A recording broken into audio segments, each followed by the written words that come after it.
கந்தசஷ்டி கவசத்துல ஒரு வரி வருது, ஒரு நாள் 36 கொண்டு. அதாவது கந்தசஷ்டி கவசத்தை ஒரு நாளைக்கு 36 முறை படிக்கணுமா. படிச்சா 7 மணி நேரம் ஆகும். நான் படிச்சிருக்கேன். ஆனா கலியுகத்துல கந்தசஷ்டி கவசத்தை ஒரு நாளைக்கு 36 முறை படிக்கிறதுக்கு நேரம் இருக்காதுன்னு தான் அதுலயே சூட்சுமமாக ரகசியமாக ஒரு விஷயம் சொல்லப்பட்டிருக்கு. முருகனுடைய அருளால் நான் தெரிஞ்சுக்கிட்டேன். அதை நான் உங்களுக்கு சொல்றேன். ரவண பவச ரரரரரரரா ரிவன பவச ரிரிரிரிரிரி, இதுக்கெல்லாம் என்ன அர்த்தம் நான் தேடி தேடி தேடி முருகன் அருளால் தெரிஞ்சுக்கிட்டேன்.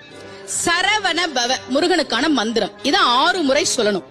இப்ப சாவ தூக்கி பின்னாடி போட்டீங்கன்னா ரவண பவச, அத 6 முறை சொல்லணும். இப்ப ராவ தூக்கி பின்னாடி போட்டா வனப வசர, வாவ தூக்கி பின்னாடி போட்டா நபவ சரவ, இப்ப நாவ தூக்கி பின்னாடி போட்டா பவ சரவண, பாவ தூக்கி பின்னாடி போட்டா வசர வனப.